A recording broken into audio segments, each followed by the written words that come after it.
नमस्कार, सभी का स्वागत है भारत उदय समाचार के एक विशेष रिपोर्ट में। बिहार के मधुबनी जिला में हैं और बता दें कि आज विशेष कवरेज में आप एक आईएएस अधिकारी का इंटरव्यू देखेंगे जो मेरे साथ जुड़े हुए हैं। हम इनके बारे में बात कर रहे हैं। मुकुंद ठाकुर यहाँ पर बता दें कि बाबू बरही के हैं और उनसे जानेंगे कि आईएएस अधिकारी का सफ़र कैसा रहा। इनका स्वागत करते हैं। मुकुंद जी, आपका स्वागत है जी। सबसे पहले हम आपसे जानना चाहेंगे कि आज आप इंटरव्यू भारत उदय समाचार पर दे रहे हैं। इससे पहले जब आईएएस आप नहीं थे तो बहुत सारा इंटरव्यू देखना पड़ता है, बहुत सारा इंटरव्यू सुन कर के ही आगे ये करना पड़ता है। इंटरव्यू से आपका कैसा मतलब ये रहा है? जी, तैयारी के दौरान मैं बहुत सारा इंटरव्यू सुनता था और उसमें मैं बहुत सारे आईएएस आईपीएस अधिकारियों का इंटरव्यू सुनता था। उनसे समझने को मैं कोशिश करता था कि मैं जो कुछ समझ पाऊँ प्रशासन के बारे में, और पढ़ाई के दौरान भी कुछ टिप्स मैंने सीनियर ऑफिसर्स से सुने थे। इसके अलावा जो भी टॉप लेवल के ब्यूरोक्रेट्स हैं, चाहे वो आईएएस अधिकारी हो, चाहे वो फॉरेन सर्विस के एम्बेसडर्स हो, उनका इंटरव्यूज़ मैं राज्यसभा टीवी पे सुनता था। तो इंटरव्यू देखना सुनना बहुत ही पसंद है मुझे, बहुत कुछ सीखने को मिलता है इससे। आईएएस बनने के बाद मैंने बहुत सारे इंटरव्यू दिए, अपने local as well as national channel में दिए, और जो कुछ हुआ मेरे से, जो कुछ भी पूछा गया मैंने बताया तैयारी कैसे करना है। विशेषकर युवा, अपने जो युवा वर्ग हैं, जो साथीगण हैं, उनको कैसे इस परीक्षा के लिए प्रोत्साहित करें, वो मेरा मुद्दा रहता था। मुकुंद जी, हम आपसे जानना चाहेंगे, 22 वर्ष की उम्र में आप आईएएस कंप्लीट कर लिए। माँ का कहना था कि कुछ ऐसा करो जिससे सरकारी अधिकारी बन सको। माँ ने ये ऐसा भी नहीं कहा कि आप आईएएस बन जाइए, लेकिन आपने माँ को ऐसा तोहफा दिया जो हर माँ का सपना होता है। जब बच्चा घर में आता है तो ये ज़रूर होता है कि एक ऐसा पढ़ाई लिखाई करे जिससे कि उसका एक मान सम्मान बढ़े, और अपने पूरे परिवार, अपने पूरे गांव का ही मान सम्मान बढ़ा दिया, पूरे ज़िला का मान सम्मान बढ़ा दिया। क्या कहना चाहते हैं इसके ऊपर? जी, बहुत खुशी मिला। मैं अपने आप को बहुत सौभाग्यशाली मानता हूँ कि मैंने 22 वर्ष की उम्र में इस परीक्षा को क्वालिफाई किया, और कहीं ना कहीं ये जो है भगवान का एक जो है मैं आशीर्वाद और दोनों वरदान समझता हूँ कि उन्होंने मुझे इस सौभाग्यशाली कार्य के लिए चुना। मेरा खुद का मेहनत, परिजनों का आशीर्वाद, अभिभावकों का आशीर्वाद मुझे लगता है कि मुझे इस काम में और इस सफलता के ओर बढ़ाई। तो मैं इसके लिए शुक्रगुजार हूँ सभी से। और मुझे लगता है कि कोई भी अगर सच्चे मन से मेहनत करते हैं और खुद से ऑनेस्ट रहते हैं, खुद से ईमानदार रहते हैं, तो बड़े आराम से इस परीक्षा को सफल करेंगे इस परीक्षा में, और अपने अभिभावकों को, अपने माता पिता को, अपने साथ वालों को एक हिम्मत मिलेगी और एक आशा मिलेगी। तैयारी, फिर जहाँ आप पोस्टिंग हुए हैं, स्थानीय भाषा को सीखना, स्थानीय भाषा में कुछ ट्रांसलेट करना, कैसे वहाँ पर? जी, केरला में आप इंग्लिश आप बोल के काम चला सकते हैं, पर एक जो इफ़ेक्टिव गवर्नेंस होता है, एक जो प्रोडक्टिविटी होता है, वो अगर आप मलयालम में बातचीत करते हैं तो वो बढ़ जाता है। ये हर जगह के लिए यही सही है कि जो भी अफसर हैं, जो भी ऑफिसर पदाधिकारी आते हैं, अगर वो वहाँ के लोकल भाषा में बातचीत करते हैं तो उनका आउटरीच बढ़ जाता है। जब भी कोई व्यक्ति जो कि गांव से हैं वो आते हैं बातचीत करने, तो ज़रूरी नहीं है कि वो आपसे अंग्रेज़ी में बात करेंगे, हिंदी में बात करेंगे। उनके लिए उनका भाषा ही एक जो है बातचीत का माध्यम है, और वो मुझे केरला में मलयालम में बात करते हैं। तो जब मैं केरला काडर मुझे मिला, जब मैं केरला काडर के लिए मेंटली तैयार हो रहा था, तो मैंने मलयालम सीखना शुरू कर दिया, और मैं अभी अपना इंट्रोडक्शन और जो सामान्य बातचीत है वो मलयालम में कर पाता हूँ। तो मुझे लगता है जो लोकल भाषा सीखना एक अपने आप में कला है और सीखना चाहिए। हालांकि इसके साथ मैं ये भी कहूँगा कि अगर आप अंग्रेज़ी, हिंदी ये भी सीखते हैं तो ये आप अच्छा है, क्योंकि जितना भाषा आप सीखेंगे उतना आप आराम से इफ़ेक्टिवली बाकी लोगों से बात कर पाएंगे।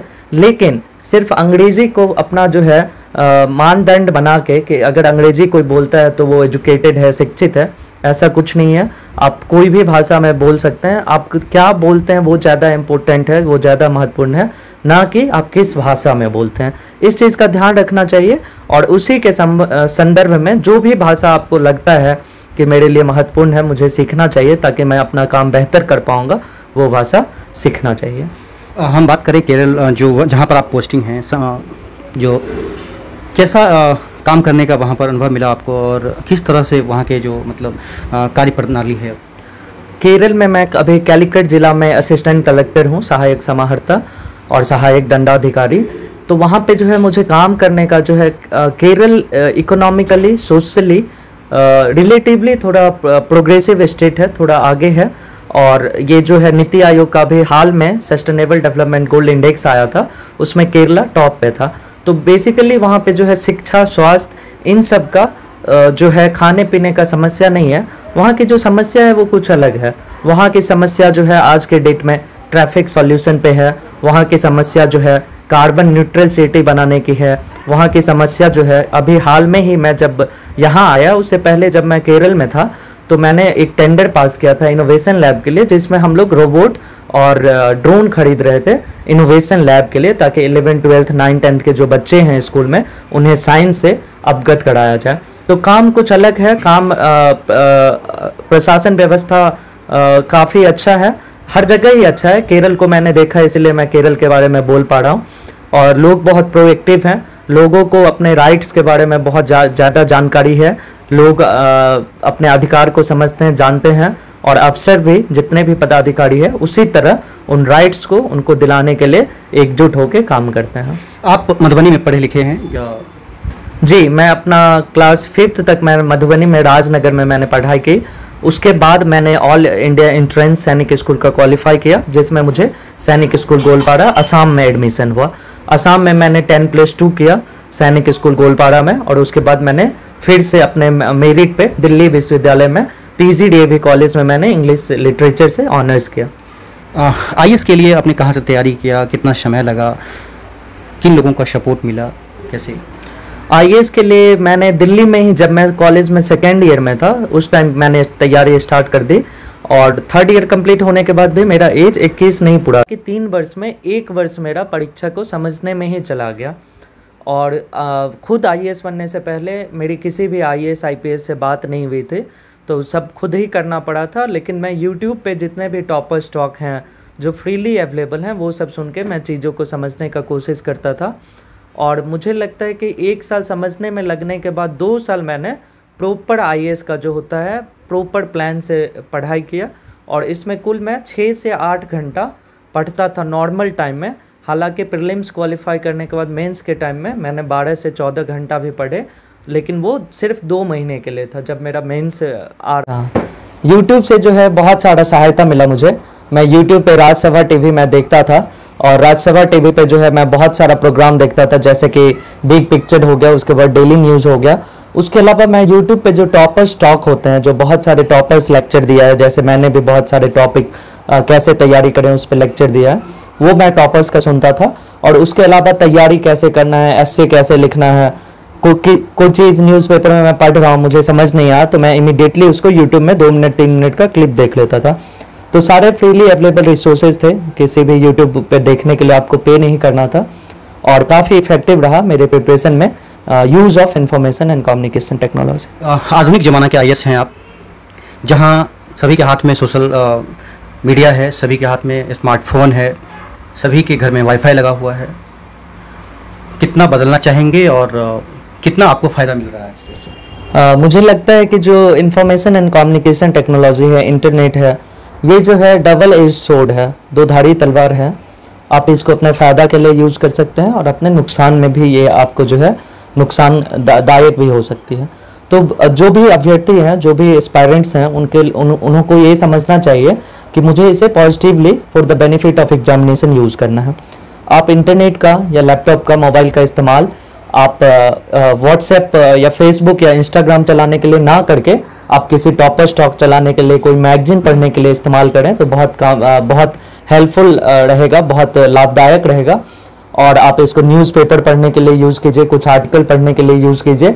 इन सब चीज़ों के लिए अगर आप इस्तेमाल करते हैं तो बहुत ही मदद करेगा। लेकिन अगर वही आप घंटों घंटों फेसबुक इंस्टाग्राम पर बिताएंगे तो ये जो है आपको बहुत ज़्यादा डिस्ट्रैक्ट करेगा, आप अपने पढ़ाई पे फोकस नहीं करेंगे। और मैं अपने निजी जीवन से अगर खुद का एक्सपीरियंस से बताऊं तो मैंने पूरे लगभग 2 साल तक इंस्टाग्राम, फेसबुक वगैरह मैंने छोड़ रखा था। व्हाट्सएप लिमिटेड यूज़ होता था, वो भी मैंने 10-10 दिन, 12-12 दिन के लिए डिलीट करके रखता था, उसके बाद कभी डाउनलोड करके देख लिया। फ़ोन भी मैं बहुत कम इस्तेमाल करता था, और फ़ोन का हमेशा जो है स्क्रीन को नीचे की ओर रखता था साइलेंट मोड पे, ताकि कुछ भी मैसेज आए तो मुझे उस बीप से डिस्टर्ब ना हो, ताकि मैं अपना 3 घंटे का जो शेड्यूल है वो बड़े अच्छे से कर पाऊँ। तो इन सब चीज़ों का ध्यान रखना बहुत ज़रूरी है। कब से सोशल मीडिया यूज कर रहे हैं? आईएएस का एग्ज़ाम क्वालिफाई होने के बाद, हालांकि मुझे जहाँ तक याद है मैंने जब मेंस दे दिया था उसके बाद मुझे काफ़ी स्पेयर टाइम मिल गया था, काफ़ी टाइम था, तो उस टाइम में मैंने एक्टिव किया था अपने सारे अकाउंट्स को।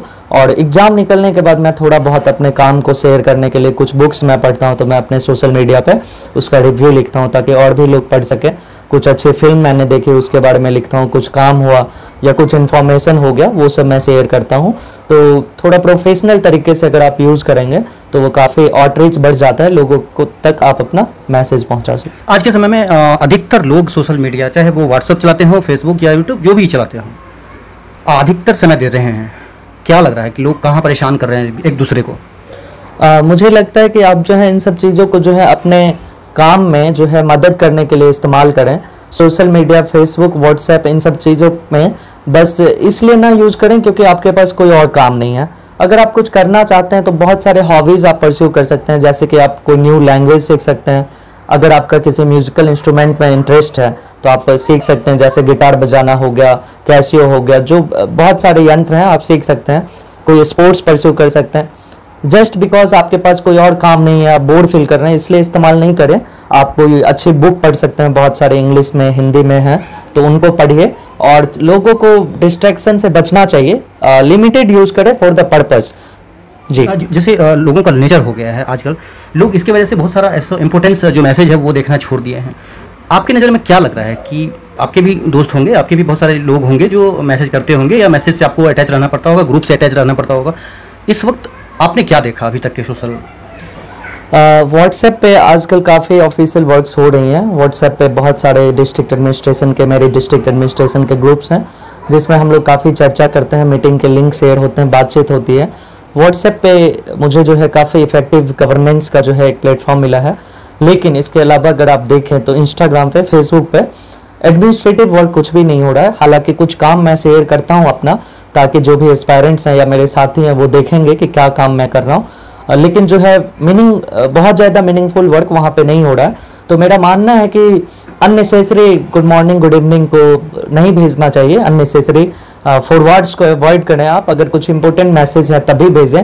फेक न्यूज़ और जो भी जो है न्यूज़ है, जो गलत न्यूज़ है, उसके फॉरवर्ड करके खुद को और दूसरे को भी बेवकूफ़ बनने से बचाएं। फेक न्यूज़ फॉरवर्ड ना करें और अननेसेसरी किसी को मैसेज ना करें। काम है तो बहुत संक्षेप में, बहुत 2-3 लाइन में लिख के भेज दें जो भी काम है, और लोग इफेक्टिवली उसका समाधान निकालेंगे। आज के समय में अगर सोशल मीडिया के ज़माने आपको किसी को मैसेज शेयर करना है या किसी को मैसेज देना है तो सरकार के दृष्टिकोण से क्या अच्छा है? सरकार के दृष्टिकोण से जो भी कॉन्फिडेंशियल वर्क है वो सोशल मीडिया पे, जहाँ तक मेरी जानकारी है, खैर मैं भी अभी सीख ही रहा हूँ चीज़ों को, तो sensitive file, sensitive confidential matter social media पे डिस्कस नहीं करना चाहिए। वो आज भी जो है क्लोज डोर मीटिंग में डिसाइड होती है। और वजह ये है कि बहुत सारे हैकिंग प्लेटफॉर्म्स है, डेटा कहाँ से लीक हो जाएगा उस चीज़ का ध्यान में रखना बहुत ज़रूरी है। तो जो है कॉन्फिडेंशियल मीटिंग में बिना किसी गैजेट्स के बातचीत होती है, जो भी बहुत सेंसिटिव टॉपिक है। और जो जनरल जो रूटीन वर्क है वो सोशल मीडिया पे, व्हाट्सएप के थ्रू आप रूटीन वर्क डिस्कस कर सकते हैं कि प्रोजेक्ट पे क्या अपडेट चल रहा है, कहाँ तक पहुँचा। लेकिन कुछ अगर security, national security, sovereignty, integrity की बात हो तो सोशल मीडिया, मेरी जहाँ तक मेरी समझ है, अवॉइड करना चाहिए और क्लोज डोर मीटिंग में डिस्कशन बेहतर है। चलिए, सोशल मीडिया के बारे में अच्छा आपने जानकारी दी है लोगों को। अब हम सवाल करते हैं आपसे फिर से पुनः केरल के बारे में कि केरल जाने के बाद जब आपका वहाँ पर पोस्टिंग हुआ, कैसे स्वागत किया गया, कैसे वहाँ पर लोगों ने आपसे मतलब संपर्क?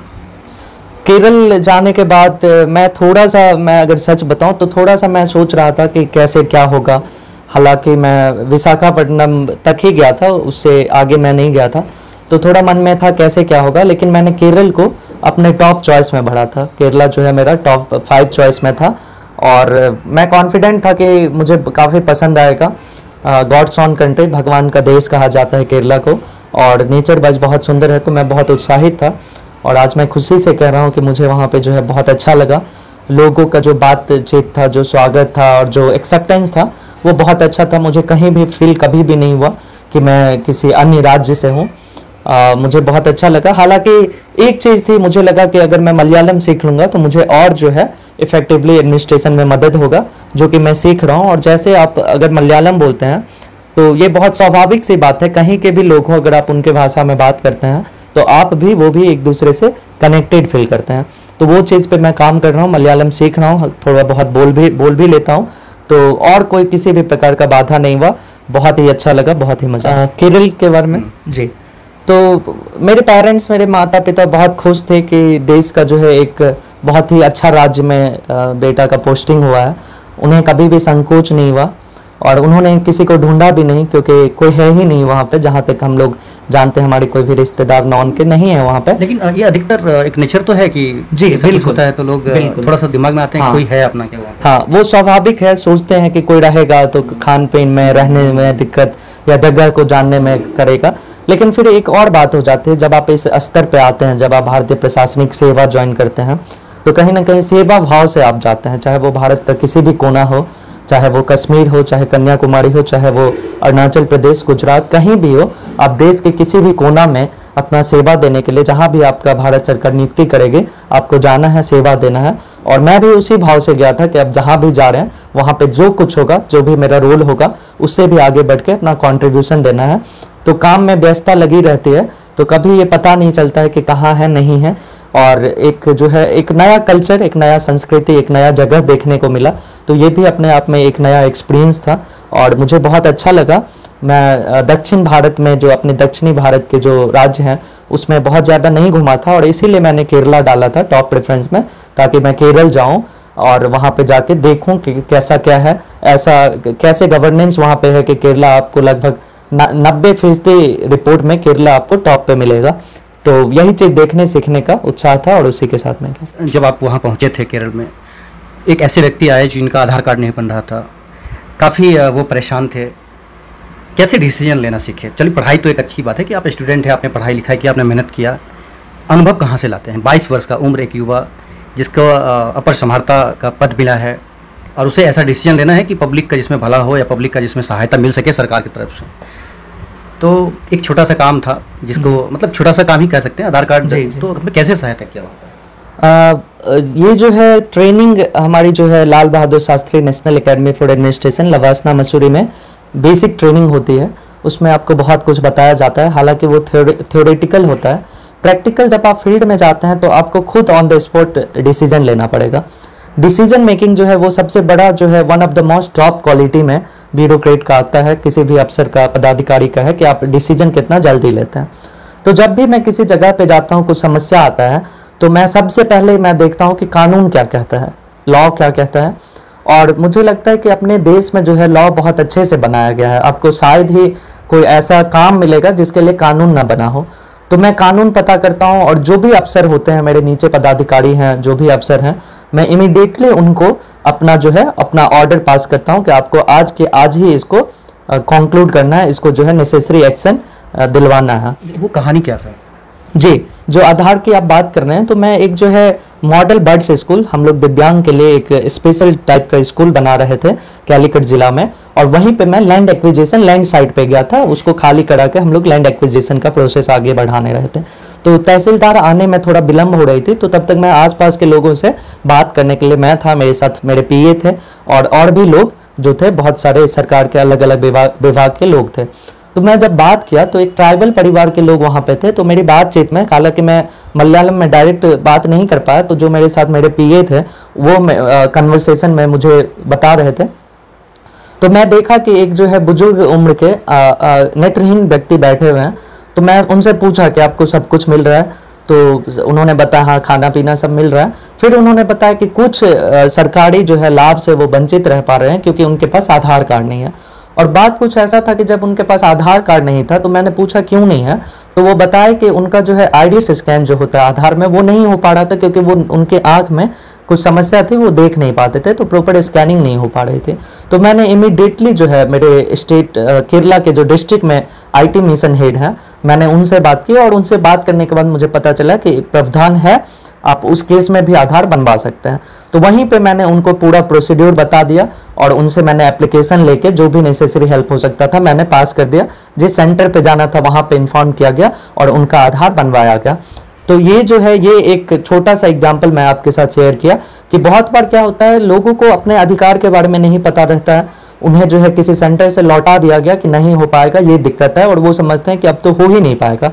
लेकिन अगर आप एक और स्टेप जाएंगे तो आपको निश्चित रूप से उसका समाधान मिलेगा, सॉल्यूशन मिलेगा, और वहीं पे जो है पदाधिकारी, आपके कोई भी अफसर हो, ये काम करने का मौका मिलता है कि एक कदम और आगे बढ़े, 2 कदम और आगे बढ़े, शायद आपको वो रास्ता दिख जाए। तो वही रास्ता दिखना और लोगों को दिखाने का कार्य है। मैं एक सवाल और आपसे इसी बात पर करने वाला हूँ, क्योंकि जब आप पब्लिक क्षेत्र में जाते हैं तो एक बड़ा इसमें है कि कहीं जातीय दंगा भड़क गया, या कहीं पर चुनाव चल रहा है, या कहीं पर ऐसा है, तो फिर ऐसे में कैसे ये करेंगे? मुझे लगता है कि जो भी अफसर हैं, जो भी पदाधिकारी हैं, वो संविधान हम लोग के लिए जो है, अपने भारत का जो संविधान है, कॉन्स्टिट्यूशन है, वो सर्वोपरि है, वो सबसे ऊपर है, और उसी के अनुसार हम लोग काम करते हैं। जो संविधान का अनुच्छेद 14 है, 15 है, 16 है, आर्टिकल 14, 15, 16, आगे भी बहुत सारे, उसमें क्लियरली लिखा है कि आपको किसी भी जाति, धर्म, नस्ल या किसी के जन्म स्थान पे भेदभाव नहीं करना है। और इसी चीज़ को ध्यान में रखते हुए एज ए ऑफिसर मैं इन सब कलेक्टर, अभी मैं सहायक समाहर्ता असिस्टेंट कलेक्टर हूँ कैलीकट में, तो इसका बहुत सिंपल सा है, आपको ज़्यादा इसमें कुछ सोचना नहीं पड़ेगा। देखना है आपको कि कानून क्या कहता है, what is the law of the land, that says, कानून क्या कहता है, और कौन जो है सबसे ज़्यादा हकदार है, उस पर आपको देना है कि सही लोगों को सही चीज़ मिलना चाहिए, और किसी भी तरह का इन्फ्लुएंस या प्रेशर में आके हम लोग काम नहीं करते हैं। और जो भी सही हकदार होंगे, इरिस्पेक्टिव ऑफ वो कहाँ से हैं, किस कम्युनिटी से बिलोंग करते हैं, हमें उसको देना होता है, उस पर काम करना होता है। तो मुझे नहीं लगता कहीं कॉन्फ्लिक्ट की सोच भी आती है। जो सही होगा वो करना है, जो कानून कहेगा, जो संविधान कहेगा, जो नियम कहेगा, वो करना है। ये मतलब नहीं रखता है कि कौन एक्स पर्सन के पास जा रहा है, वाई पर्सन के पास जा रहा है। इस चीज़ एज ए अफसर, जहाँ तक मेरा लिमिटेड एक्सपीरियंस रहा है, इन सब चीज़ों का ध्यान नहीं आता है। जो सही है, जो कानूनी तौर पे सही है, बस उसी काम को करना है। मुकुंद जी, मैं एक सवाल आपसे करना चाह रहा हूँ कि एक IAS अधिकारी जब आप बन गए हैं, जो पूर्व का जो आपका जीवन रहा है, दोस्तों के साथ खेलना या फिर नहीं रहा है, बहुत सारे ऐसे होते हैं छात्र जिनको सिर्फ पढ़ाई से मतलब होता है, परिवार से मतलब होता है, या फिर दोस्तों से भी मतलब रखते हैं, खेलते हैं, और इन सभी चीज़ों को करते हुए पढ़ाई करते हैं। आपने क्या किया? मैं भी इन सभी चीज़ों को करते हुए पढ़ाई किया, और मैं कुछ मित्र के साथ रहता था अपने फ्लैट में। वो मित्र और हम लोग सब साथ ही रहते थे। दिल्ली में जो है अपना कमरा लिया हुआ था हम लोगों ने, और हमेशा जो है पढ़ाई के बाद साथ खाना, साथ उठना, शाम को साथ थोड़ा घूम लेते थे, और सभी दोस्तों से टच में रहता था। मेरे कुछ दोस्त हैं जो अभी 13-14 साल से हम लोग मित्र हैं, बहुत करीबी मित्र हैं। तो दोस्तों से बात करके मैंने तैयारी किया, और ऐसा कुछ भी नहीं था कि पूरे टाइम पढ़ रहे हैं। मुझे अब लगता है कि समय बदल गया है। अब वो टाइम नहीं है कि आपको जो है 18 घंटा 20 घंटा पढ़ना है। आप डिसेंट पढ़ाई करें, 8 से 10 घंटा पढ़ाई करें, और उसके अलावा जो है बाकी चीज़ों पे आप ध्यान दे सकते हैं, अपने हॉबी परस्यू कर सकते हैं, अपने फ्रेंड से बात कर सकते हैं। लेकिन यहाँ पे एक चीज़ मैं और बताना चाहूँगा कि आप अपने फ्रेंड से सिमिलर टॉपिक पे बात करें। अब आप UPSC का तैयारी कर रहे हैं और अपने फ्रेंड से आप जो है PUBG का बात करेंगे, तो वो जो है थोड़ा मिसमैच हो जाता है। तो आप UPSC वाले फ्रेंड से UPSC की बात करें, या नॉन UPSC भी फ्रेंड है तो कुछ नेशनल टॉपिक, इंटरनेशनल टॉपिक, हंसी मजाक के साथ ये सब भी डिस्कस करें। ये बहुत ज़रूरी है। चैनल के माध्यम से सबसे ऐसे दोस्त जो खास होंगे, जिनको आप याद करेंगे, और कुछ ऐसा खास हुआ होगा जीवन में जो काफ़ी आपको याद आता होगा, या फिर जब दोस्त रहते हैं तो कुछ ऐसा भी होता है जब भावनात्मक रूप से लोग कभी ऐसे जुड़ते भी हैं। तो अब थोड़ा कम समय आपके पास मिलेगा, इस चैनल के माध्यम से उन दोस्तों को क्या कहना चाहते हैं, या फिर क्या याद कर रहे हैं? मेरे कुछ मित्र थे, बहुत करीबी मित्र हैं, जैसे कि प्रवीण हैं, सुमित हैं, ये लोग बहुत करीबी मित्र थे, हमेशा साथ रहे। मेरी एक फ्रेंड है, आयुषी नाम है, वो भी बहुत ज़्यादा मुझे जो है हमेशा सपोर्ट की, और बहुत ज़्यादा जो है हमेशा मदद, जहाँ पे भी लगता था UPSC की तैयारी में हम लोग सभी साथ थे, तो एक दूसरे से मिल के बातचीत करते थे। बाकी फ्लैट्स में जो है रोशन था, रोशन है, अभी रोशन है, कुणाल हो गया, ये सब सारे मित्र जो हैं बहुत मदद करते थे, मोटिवेट करते थे। तो यहाँ पे मैं जो है अपने सारे मित्र का बहुत थैंक्स बोलूँगा। स्पेशली मेरी जो फ्रेंड आयुषी थी, उन्होंने मेरा काफ़ी मदद किया। जब भी मैं डिमोटिवेट होता था तो वो सपोर्ट करते थे, तो मैं उनको भी जो है इस चैनल से, मुझे लगता है पहली बार मैं अपने सारे मित्रों का नाम ले रहा हूँ, उन्हें मैं धन्यवाद देना चाहूँगा। हम बात कर लेते हैं पढ़ाई की। मुकुंद जी कितना घंटा पढ़ाई किए, एक आईएएस अधिकारी बनने के लिए कितना घंटा पढ़ाई करना चाहिए और कितना फोकस करना चाहिए? जैसा कि मैंने पहले बताया 6 से 8 घंटा एक जो है डिसेंट टाइम है पढ़ने के लिए, और इसके अलावा न्यूज़पेपर में 2 घंटे, तो टोटल 10 घंटा अगर आप हर रोज़ पढ़ते हैं 1 से 1.5 साल के लिए, तो आप जो है आपकी प्रिपरेशन बहुत अच्छी हो जाएगी। आप 2 साल अगर करते हैं तो बहुत ही अच्छी तैयारी हो जाएगी और आप जो है बहुत अच्छे से इस पेपर को दे पाएंगे। तो 2 साल की मेरी तैयारी थी, 6 से 8 घंटे, और इसके अलावा न्यूज़पेपर टोटल 10 घंटे दिन में मैं पढ़ता था। और मैंने एक प्लान बनाया था, उसमें मैं जो है 3+2+3 फार्मूला यूज़ करता था। 3 hours in one sitting, then again 2 hours for another sitting, and then again 3 hours for another sitting. तो 8 घंटा का मैं अपना पढ़ाई करता था और उसको जो है हर रोज़ फॉलो करता था। इसके अलावा न्यूज़पेपर पढ़ता था। सबसे बड़ी बात बता दें कि पढ़ाई करते वक्त जब 8 घंटा पढ़ाई करते हैं तो किन कठिनाइयों के साथ पढ़ाई किए आप? बिजली की समस्या या फिर कोई ऐसा काम जो आपको करना पड़ता होगा परिवार का, उस बीच में छोड़कर पढ़ाई को, कठिनाइयाँ कितना हुई, इन सभी बातों का?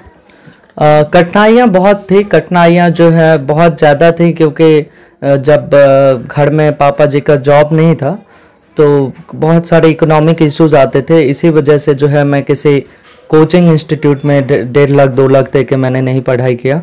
और इसके अलावा जो है एक जो है हमेशा लिमिटेड रिसोर्स था, कुछ भी खरीदना हो, कपड़े खरीदने हो, तो लिमिटेड रिसोर्स था। लेकिन मुझे इस बात का खुशी है कि पढ़ाई पे जो है मेरे माता पिता दोनों जो है भरपूर सहयोग किए।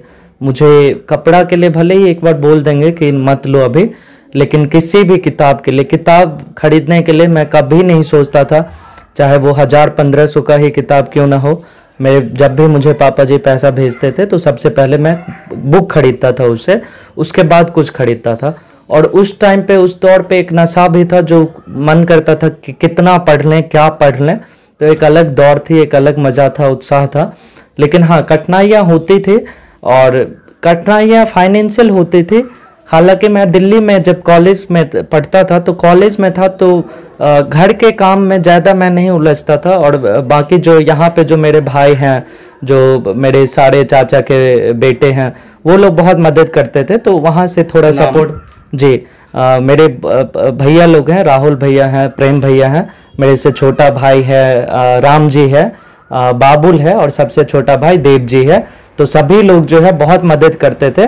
मेरे एब्सेंस में भी कभी फील नहीं हुआ कि जो है हम लोग अलग हैं, और जितने भी काम हो पापा जी में को भरपूर सहयोग मिला। जो भी दीदी का शादी हो, ये सब हो, तो सभी का मदद मुझे लगता है, दोस्त, साथी, परिवार, अभिभावक, सबका जो है, किसी का भी जो सफलता है, मुझे नहीं लगता है वो सिंगल सफलता होता है। सभी का जो है सामूहिक मदद, किसी का ज़्यादा किसी का कम, मित्रगण में भी होके ही कोई आदमी सफल होता है, और खुद का प्रयास, खुद का मेहनत तो है ही।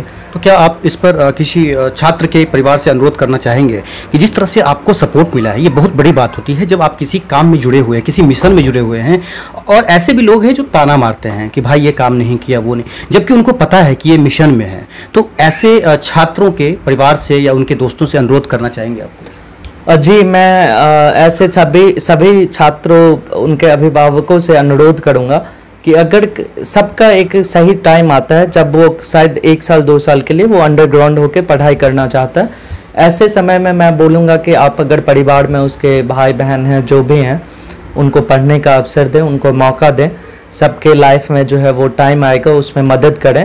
हो सकता है वो कर लें, और हो सकता है नहीं भी निकले तो भी आपको जो है उसको डिमोटिवेट नहीं करना है, नहीं भी निकलना। प्रयास अपने आप में, यूपीएससी ऐसी परीक्षा है कि अगर कोई सिलेबस भर मात्र निकाल के देख ले एक साथ, तो कोई भी काँप जाए। मैं क्वालिफाई कर गया, अच्छे रैंक आ गए, लेकिन आज भी जब मैं यूपीएससी का सिलेबस देखता हूँ तो मुझे कभी कभी खुद में आश्चर्य लगता है कि क्या मैं इतना पढ़ के एग्ज़ाम निकाल लिया। तो ये बहुत भारी परीक्षा है, सभी को, या छोटी भी परीक्षा हो, मदद करनी चाहिए, क्योंकि जो है पूरा समाज का स्तर ही है, एक दूसरे का सामाजिक प्राणी हम कहलाते हैं, मदद पे टिका हुआ है। और ताने मारने से जो है बचना चाहिए, और जो खुद तैयारी कर रहे हैं उनको तो ताने का ध्यान भी नहीं रखना चाहिए।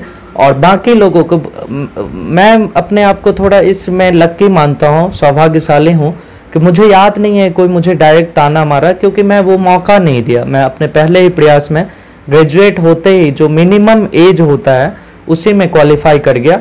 लेकिन जिनका नहीं होता, आप तानों से परेशान नहीं होइए, आपका टाइम आएगा, आपका जो है वक्त आएगा, और उस चीज़ में इन्वॉल्व होकर डिस्ट्रैक्ट ना हो, बढ़िया से आप तैयारी कीजिए, अपने माता पिता से जुड़े रहिए, आशीर्वाद लीजिए, और उन वो जो बोलते हैं उनका ध्यान दीजिए। बाकी दुनिया का जो है बहुत ज़्यादा सुनने की जरूरत नहीं है। चलिए एक सवाल इसी पर, कुछ छात्र ऐसे भी हमने देखे कि डरते हैं, वो उनको जैसे आपने कहा कि बहुत बड़ा एग्ज़ाम है, पढ़ने से ही लगता है कि क्या पढ़ा। ऐसे भी छात्र जिनको लगता है कि भाई इतना बड़ा एग्ज़ाम है, कैसे क्वालिफाई करेंगे, कैसे तैयारी करेंगे, उनको ना एक जैसा अंधेरा जैसा लगता है। जैसे कोई इंटरव्यू दे रहे हैं तो लगता होगा कि ये कैसे इंटरव्यू होगा। ऐसे छात्रों के लिए क्या संदेश है आपका? सबसे पहले देखिए, self confidence is the key to success, बहुत बार हम लोगों ने सुने हैं, और पर मैं इस एग्ज़ाम निकालने के बाद आप सभी को जो है बता सकता हूँ कि वही राज है। आपको जो है दुनिया आप में क्या विश्वास कर रही है वो मतलब नहीं है, आपको जो है खुद में विश्वास रखना है, और खुद का विश्वास ही आपको कामयाबी दिलाएगी। क्योंकि जब आप पेपर लिखेंगे उस समय आपके माता पिता, दोस्त, अभिभावक, मित्र, भाई बहन कोई नहीं होंगे, आप अकेला उस हॉल में बैठे रहेंगे और आपको क्वेश्चन लिखना है, चाहे वो प्रीलिम्स हो, मेंस हो या इंटरव्यू हो। तो अपने आप में विश्वास रखना बहुत ज़रूरी है।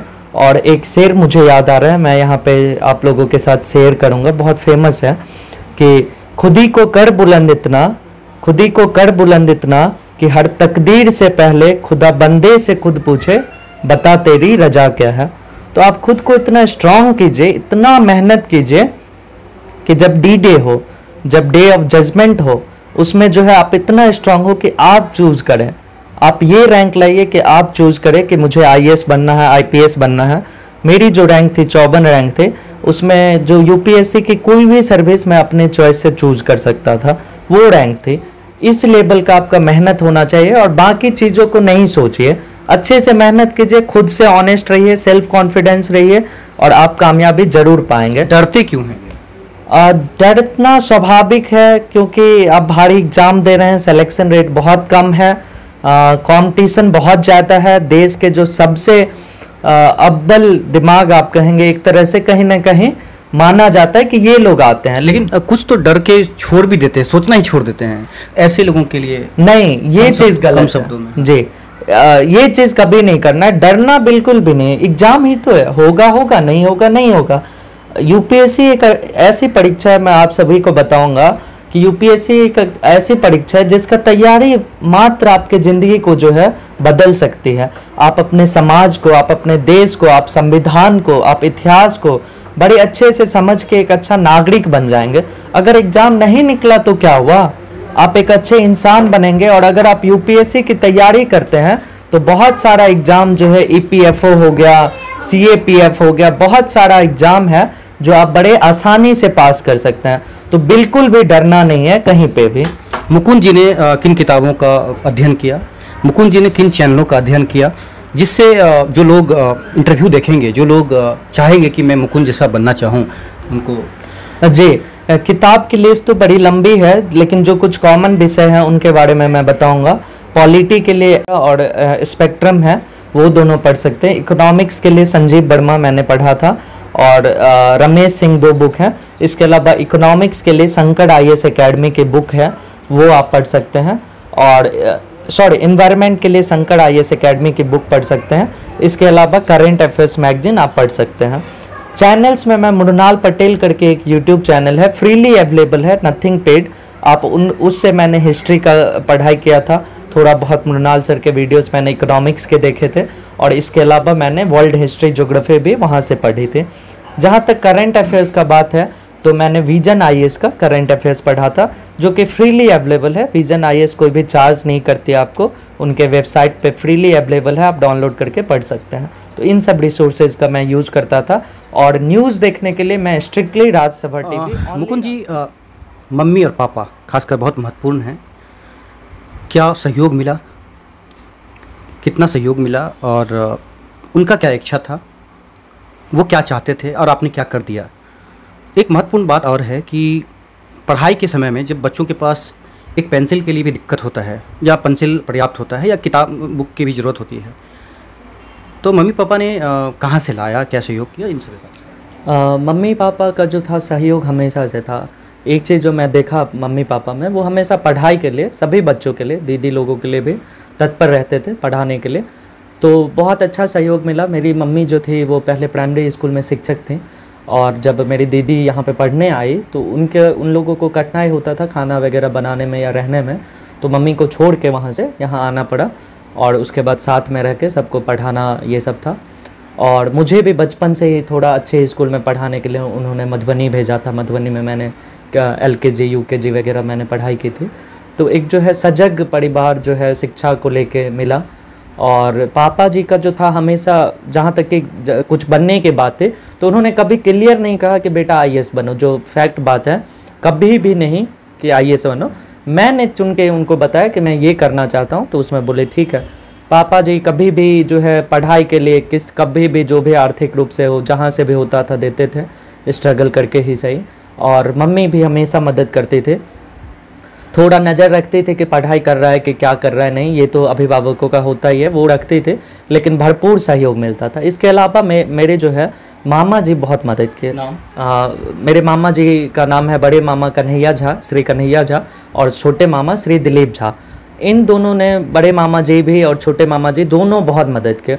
जब भी कोई आर्थिक रूप से कुछ होता था तो छोटे मामा हो गए, बड़े मामा हो गए, दोनों जो है अपना सपोर्ट करते थे। घर में आर्थिक रहता था तंगी, आर्थिक प्रॉब्लम रहता था, क्योंकि जब भी घर में 3 बड़ी दीदी हो तो पढ़ाई के साथ साथ शादी विवाह का खर्चा सब कुछ, और पापा जी का नौकरी नहीं था, तो ये सब दिक्कत रहता था। लेकिन नानी घर से बहुत सपोर्ट मिला हम लोग को, जो है, जिसके लिए मैं शुक्रगुजार हूँ। मामा जी लोग हमेशा अपने परिवार की तरह जो है मदद किए, तो इससे जो है थोड़ा आसानी हो जाती थी। और बाकी यही चीज़ मन में था कि जो प्रॉब्लम मैंने देखा है, जो समस्या मैंने झेली है, वो आगे कोई और ना देखे, आगे जनरेशन को इस चीज़ की समस्या ना हो।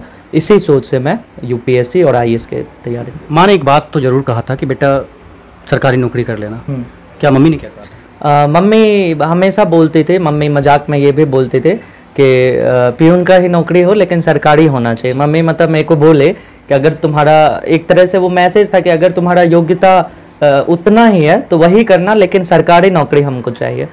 तो मम्मी हंस के ये बोलते थे कि तोड़ा यह सरकारी कौड़ी के छो। तो मैं भी सोचा कि अगर मम्मी का मन है सरकारी ही करने का, तो क्यों ना सर्वश्रेष्ठ किया जाए, जो IAS का परीक्षा है वो किया जाए। अगर कोई कर रहा है तो मैं क्यों ना करूँ।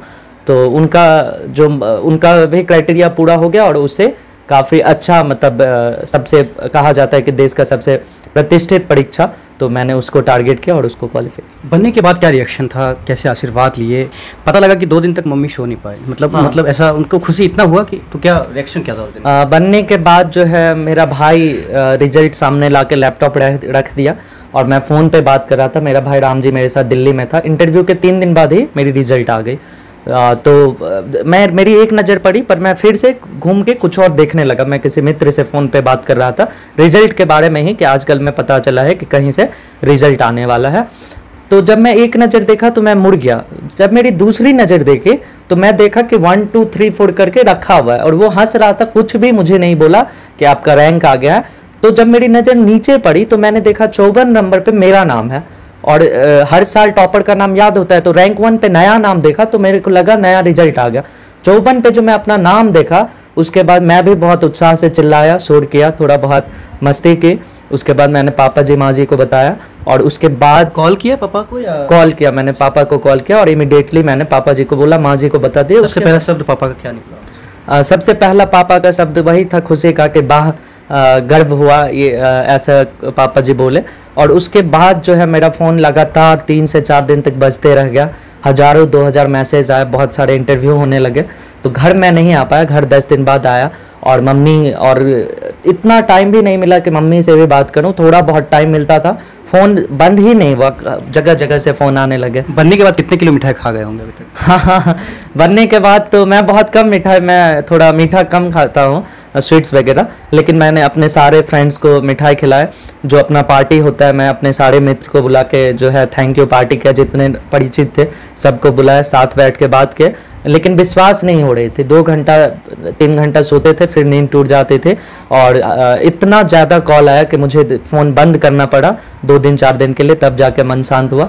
तो एक अलग ही समय था, और आज भी अभी तक भी वो चीज़ जो है सिंक इन नहीं हुआ है। अभी भी कभी कभी लगता है कि कैसे हो गया। अभी भी जब ऑफिस जाते हैं तो फील होता है ये चीज़। बहनों का नाम, और आप छोटे हैं या बहन बड़ी हैं, या वो अभी कहाँ हैं, क्या करती हैं? मैं परिवार में सबसे छोटा हूँ। परिवार में माँ पापा के अलावा मेरी 3 बड़ी दीदी हैं। सबसे बड़ी दीदी का नाम है श्रीमती बबली झा, वो जो है होम मेकर हैं, घर में ही हैं। उसके बाद जो है सिम्पी ठाकुर हैं, और वो भी दीदी अपना आगे पढ़ाई कर रही हैं अपना हिंदी से, और घर में ही हैं। और उनसे जो छोटी दीदी हैं वो सीमा मिश्रा हैं, और वो जो हैं बीएड कर रही हैं, टीचर का तैयारी कर रही हैं, और साथ में मैं पर्सनली प्रोत्साहित कर रहा हूँ बीपीएससी करने के लिए। जी। 3 बहनों का एक भाई, कितना प्यारा होगा वो तो आप समझ सकते हैं। जी। झगड़ा कितना हुआ प्यार में बनने के बाद, क्या हुआ, मतलब इन सभी बातों का जिक्र करा। जी, झगड़ा थोड़ा बहुत सबसे छोटी दीदी जो है चंदन दीदी, जो सीमा मिश्रा हैं, उनसे थोड़ा बहुत, चूँकि थोड़ा एज गैप था तो बहुत हम लोग का बचपन में लड़ाई होता था। हम लोगों ने एक दूसरे पे जो है पेपर वेट फेंक के भी मारा मारी किए हैं। और बड़ी दीदी से हमेशा से थोड़ा डर, हालांकि सीनियर थे तो उनसे डर। और छोटी दीदी जो सेकंड जो सिंपी दीदी हैं, उनसे कुछ नहीं। बड़ी दीदी से डर इसलिए नहीं कि वो डराती थी, इसलिए नहीं, लेकिन वो एज में थोड़ी बड़ी हैं तो वो रिस्पेक्ट वाला, हमेशा वो जो बोल देते थे चुपचाप वो करने वाला था। और छोटी दीदी से अपना लाइट ही रहता था हमेशा, तो वही भाई बहन का मजाक रहता था। और दीदी लोग छोटा छोटा चीज़ अगर भाई घर आता था तो खुद नहीं खा के मुझे देना, या जब मैं उनके यहाँ जाता था तो घर में जो भी जितना कुछ हो सके वो देने का प्रयास रहता था। अब बन गए हैं आईएएस, क्या गिफ्ट तीनों बहन के लिए अलग अलग? जी, अब मैं बन गया हूं तो मैं गिफ्ट डिस्क्लोज नहीं करूंगा। अभी तक जो है प्रॉपर प्लान नहीं किया था। शुरुआत धीरे धीरे हुई है, कुछ काम बाकी था, पर दीदी लोग के लिए मैंने प्लान किया है। जब मैं उन्हें दूंगा तो शायद आपको भी मैं बताऊंगा। और उसके अलावा जो भी छोटा मोटा काम होता है मैं कोशिश करता हूं कि दीदी लोग को ना करने दूं, मैं खुद ही कर लूं। और वो लोग खुद ही, मतलब छोटा भाई है तो अभी भी भले ही मेरा नौकरी हो गया, वो लोग कुछ भी अगर मैं बोलूं कि दीदी ये ले आता हूं वो ले आता हूं तो मना ही करते हैं कि बिल्कुल भी नहीं। और तीनों जीजा जी बहुत अच्छे हैं, भगवान की दया से तीनों बहुत खुश रहते हैं दीदी लोग। जी, सबसे बड़े जीजा जी का नाम है धीरज झा, उसके बाद दिवाकर ठाकुर, और छोटे। चलिए मुझे ये बताइए कि खुशी का आंसू किसके किसके आंख से निकला? खुशी का आंसू सबके आंख से निकला, और सभी जितने भी लोग थे, खास के मम्मी और मामा जी, पापा जी, ये लोग बहुत, छोटे मामा हो गए, बड़े मामा, ये लोग बहुत ही ज़्यादा इमोशनल थे। भाई लोग सब यहाँ पे बहुत इमोशनल थे, सबके लिए खुशी की बात थी। और एक जो सबसे बड़ी बात है कि मेरा जो है सब कुछ अनप्लैंड हुआ, किसी को विश्वास नहीं था, मुझे था, पर ये नहीं था कि इतना बढ़िया रैंक इतने फर्स्ट प्रयास में आ जाएगा। था कि आईपीएस शायद बन जाऊँ, अगले साल आईएएस बन पाऊँ। तो सबके लिए सरप्राइज़ था, बहुत रिश्तेदारों को पता भी नहीं था कि मैं कर रहा हूँ। बहुत को लगता था कि अरे कर रहा है पर कब होगा। तो सरप्राइज़ था, शॉकिंग था, और साथ में खुशी, तीनों मिक्स्ड था। और जब आप सुयोग्य बर ढूंढते हैं कि जो आपके परिवार में जो बहन हैं, बेटी हैं, उनको अच्छे से रखे, तो थोड़ा टाइम लग जाता है, फिर थोड़ा जानने में, समझने में टाइम लगता है। तो नेचुरली उसी तरह घर में भी टाइम लगा। और जो ऐसी कोई कठिनाई बहुत बड़ी नहीं आई। जहाँ तक कि सौराठ सभा का बात है, तो सौराठ सभा का जो सबसे खास बात मुझे लगी कि वहाँ पे ढूंढने का जो था दिक्कत नहीं होता था। लोग, हर तरह के लोग आते थे और अपने अपने लेवल पे, स्तर पे एक दूसरे के लिए सुयोग्य वर वधू ढूंढ के जाते थे। ये एक बात हो गई। दूसरी, जहाँ तक कि मैंने पढ़ा समझा सौराठ सभा को, तो मुझे पता चला कि वहाँ पे दहेज जैसी प्रथा नहीं थी, प्रचलन नहीं थी दहेज जैसी प्रथा के, तो वो भी अच्छी बात थी। तो मैं मानता हूँ कि दहेज जो है बिना सोचे जो है ये एक समाज की कुरीतियाँ हैं, और इसे ना लेना चाहिए, ना देना चाहिए, और ना प्रमोट करना चाहिए, और इन सब से बचे रहना चाहिए। क्योंकि बहुत सारे फैमिली ऐसे होते हैं जहाँ पे कि कठिनाई भी होती है देने में। और अगर आप कुछ करना ही चाहते हैं बेटी के लिए तो उसको पढ़ाइए, अच्छे से पढ़ाइए, उसके पढ़ाई में, लिखाई में निसंकोच इन्वेस्ट कीजिए, ताकि जब वो बड़ी हो तो एक अच्छा अफसर बने, एक अच्छा जो है जॉब करें। तो ताकि लड़के वालों को भी जो है एक जो है, जो हर, ये स्वाभाविक है कि लोग गुण देखेंगे, वो कोई भी इंसान रहेगा गुण देख के जो है चाहेगा कि बेस्ट मिले। तो अगर आप बढ़िया जॉब करेंगे तो स्वाभाविक रूप से आपको अच्छा मिलेगा। आप मेहनत कीजिए और पढ़ाने में पैसा लगेगा। आपके नज़र में एक लड़की के अंदर जब क्या गुण होना चाहिए खासकर? जब आपकी शादी होगी तो आप क्या ढूंढेंगे? मैंने अभी फ़िलहाल तो नहीं सोचा है। क्या गुण होना चाहिए? चलिए ठीक है, शादी की बात हम साइड कर देते हैं। अगर किसी लड़की का शादी हो रहा है तो उसके अंदर क्या खासियत? जी, लड़की से बेहतर मैं इसे जो है एक व्यक्ति का दोनों तरफ का मैं गुण बताना चाहूँगा, जो दोनों की तरफ होनी चाहिए। एक तो है आप जो है ऑनेस्ट रहें, एक दूसरे से ईमानदारी होनी चाहिए आप दोनों के बीच। जो है कोई बात, मुझे जहाँ तक मेरी लिमिटेड नॉलेज है, जो मेरा एक्सपीरियंस है, अगर आप ऑनेस्ट रहते हैं तो चीज़ें काफ़ी आसान हो जाती हैं। एक दूसरे का जो है सपोर्ट करें, एक दूसरे का ख़राब टाइम आता है उसमें सपोर्ट करें, वहाँ सबसे ज़्यादा ज़रूरत होती है। तो किसी दिन आपका ख़राब हुआ, किसी दिन उनका ख़राब होगा, तो एक दूसरे की मदद करें, एक दूसरे का स्ट्रेंथ बन के रहें।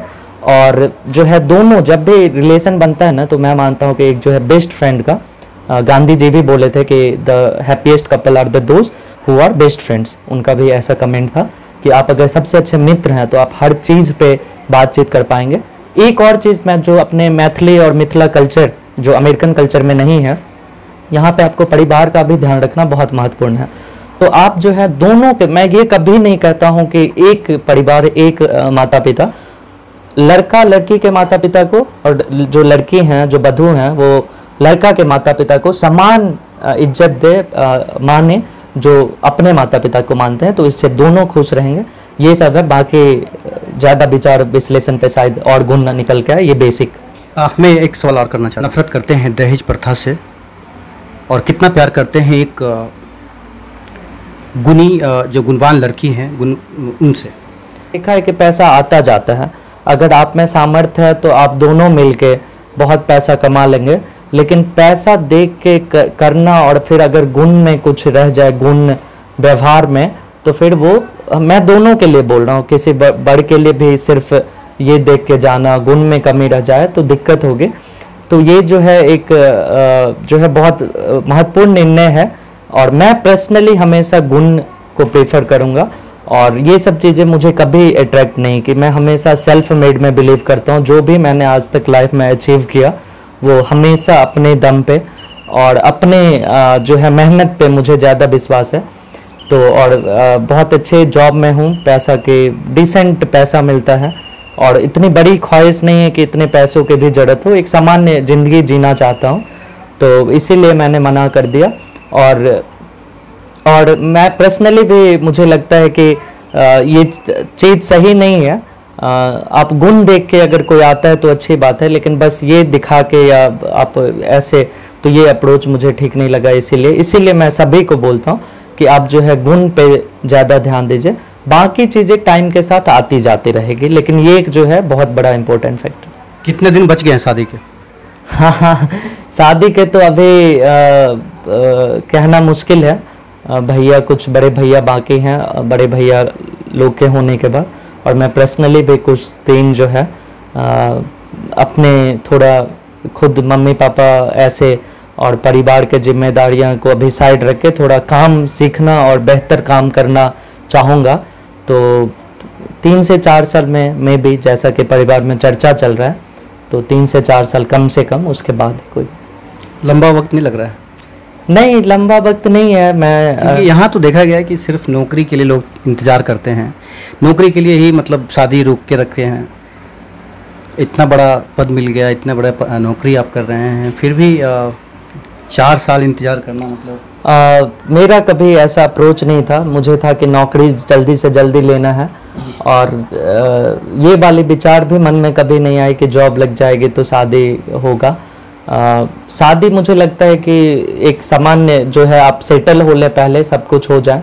और ख़ास करके माँ जी का विचार है कि जो भी आएंगे घर में, उससे पहले पूरा जो है अरेंजमेंट होना चाहिए, तो वो माँ जी का विचार है, मैं भी उसमें सहमत हूँ।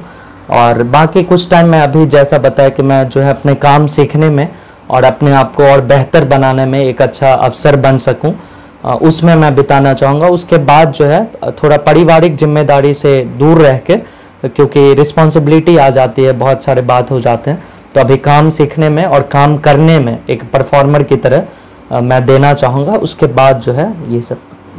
एक IAS अधिकारी के मैसेज में अगर किसी लड़की का गुलाब आ जाता है तो क्या करेंगे?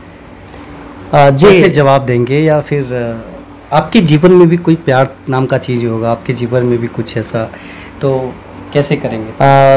मैं बॉयज़ स्कूल से पढ़ा था और उसके बाद दिल्ली यूनिवर्सिटी में तैयारी के दौरान मैं काफ़ी ये था, तो ऐसा कुछ मैं इन्वॉल्व नहीं था।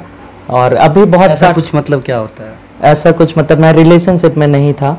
और अभी बहुत सारे जो हैं आते हैं, रिश्ते आते हैं, लोग कमेंट करते हैं, पोस्ट पे कुछ लिख दिए, तो काम की व्यस्तता में कभी इन चीज़ों पे ध्यान नहीं जाती है बिल्कुल भी। जब आप काम करने लगते हैं तो बिल्कुल भी टाइम नहीं मिलता है कि आप जो है काम के अलावा कुछ करें। तो शायद जो है इस चीज़ से एक जो है, जब आप बिजी होते हैं तो इन सब चीज़ों में आप उलझ ही नहीं सकते हैं, आप चाहें नहीं चाहें।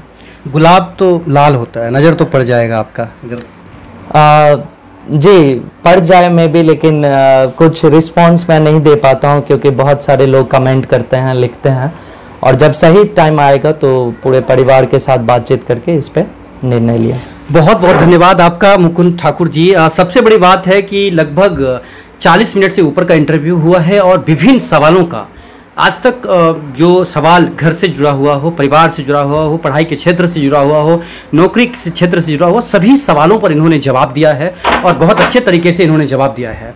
मैं इनका बहुत बहुत धन्यवाद करता हूं। और सबसे बड़ी बात, भारत उदय समाचार देखते रहने के लिए आप सब्सक्राइब जरूर करिएगा यूट्यूब पर, और Facebook page brand society Hindustan को जरूर लाइक कीजिएगा।